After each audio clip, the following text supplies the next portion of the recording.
Well, we are certainly set a course to ourselves, establishing the diplomatic relationships.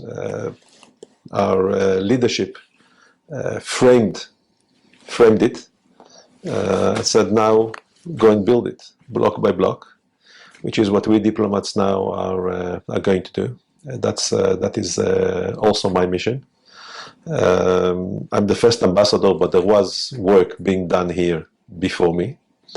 And based on that, I want to leverage this into full-fledged commercial, economic, trade relationships. Of course, relationship between the leaderships, the ministries, government, private sector, people to people. I want to build close and warm relationships, and it will be based on these three legs: the political, the commercial, and of course the people to people. Yes, I think that the question is yes. Obviously, we presented the opportunities. I think there is an interest by the Israeli pharmaceutical sector, medicine, to cooperate and to build relationships. We already signed one first agreement with an Israeli hospital and the hospitals here. The Sheba Hospital in Israel, one of the biggest in Israel, and one of the best in the world, one of the 10 best in the world. We have interest by Israeli companies to come explore and invest here. Obviously, it's a matter of time. Yes, COVID doesn't help in terms of a movement of people, but it only shows us the benefits, the advantages of cooperation. We signed a few agreements. The list includes a few dozens of them. Some of them are still negotiated. We hope to finish negotiations and sign them very soon. Soon enough, we'll exchange some ministerial visits. Israeli ministers from here, Bahraini ministers to go to Israel. And then during these visits, we'll sign more agreements that are now under work. We are doing the technical, boring work of sending drafts to each other. So the lawyers are at work. But the building blocks, or really the foundations that we try to lay, are based on these agreements, the legal infrastructure, and the economic related agreements are really at the core, or the important such agreements, be it in the agriculture exchanges, of course, investment, the encouragement of investment, prevention of double taxation. These are all under work. Hopefully soon we will sign them, but there are quite a few memorandum of understandings and agreements that have already been signed. I can't remember now the list of by heart, but there are a few dozens of them that are beginnings, interest, potential, be it in hydroponics, be it in what we call vertical agriculture, which means plants are grown like this rather than growing like this, in fighting diseases that kill the palm trees.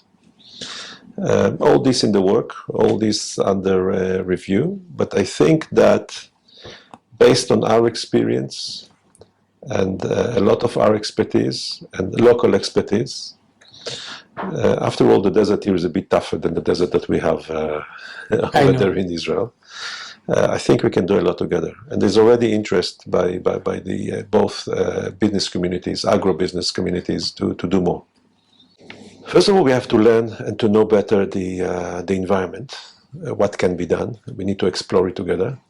But I think that one of the first thing that comes to my mind, and remember, please, I'm only a month here, so I'm still learning the questions, not yet the answers, but trying to ask the right questions. I think that there is a lot of potential in the academic exchange sphere. We want to see Bahraini students in Israel, studying in Israel. Israel is a home to one of the best universities in the world, be it in technology, in the Technion in Haifa, be it in marine studies in the Haifa University, or be it in public medicine or cyber in Beersheba, and everything in between. Robotics near Tel Aviv, the Tel Aviv University, and then many other universities, the Hebrew University with its agriculture faculty, etc. So students bring connections and later on bring business. Exactly.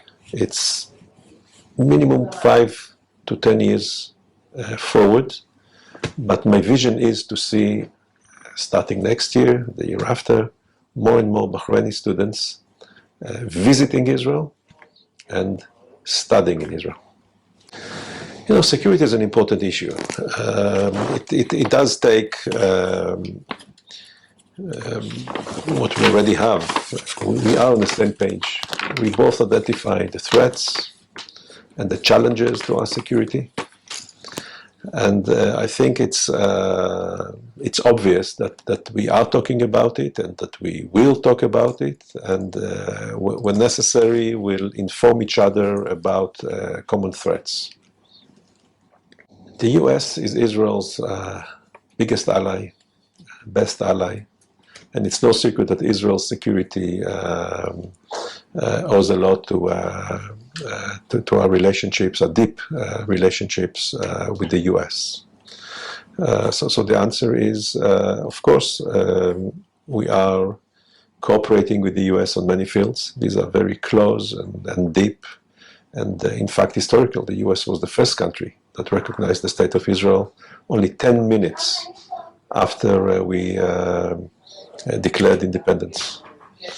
We also have growing strategic and very good ties with India. My colleagues in India have been doing a terrific job in developing these relationships. I still remember Prime Minister Modi's visit to Israel.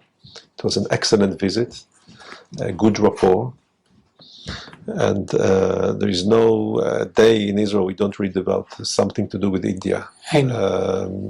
Again, culture, business, and of course political. We have embassy in India, we have consulates in India, and we have many Israeli tourists in India. So the whole mix.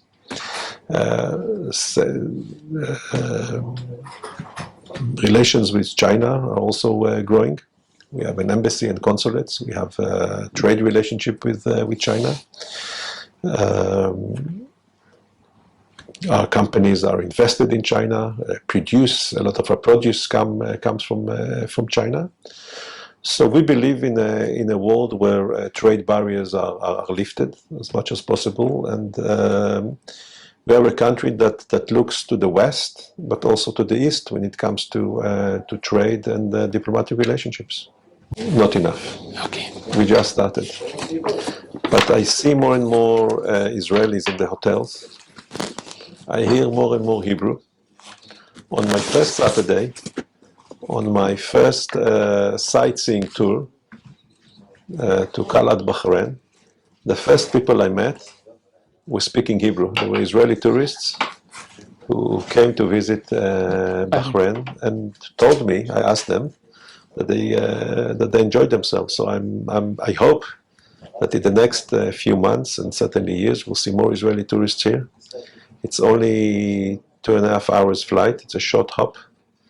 I'm sure that the potential here for developing Israeli winter tourism, short vacations of a weekend, a long weekend vacation, and as transit from here to, for instance, India and other countries east to the east. This is the potential. We're looking forward for that. I think that will happen.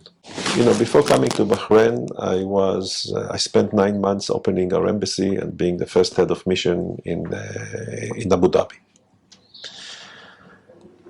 My first contacts, business-wise, investment-wise, friendly, were with Palestinians who live in Abu Dhabi.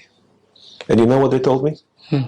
They told me, we wish to have such relationships between Israel and the West Bank. We believe in trade.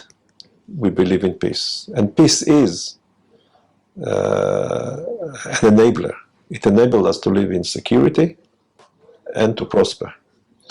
So, based on my experience so far in Abu Dhabi, talking to not a scientific sample of businessmen, I didn't sample it and did statistical work, but a few. And here, I met one or two. I'm optimistic that this road that we are taking will persuade people that it's the right way to go forward. It's my wish, I hope. One cannot guarantee. But the other way wasn't working, was it? True. Thank you, Excellency, for the time. You're most welcome. Thank you very much. It's kind of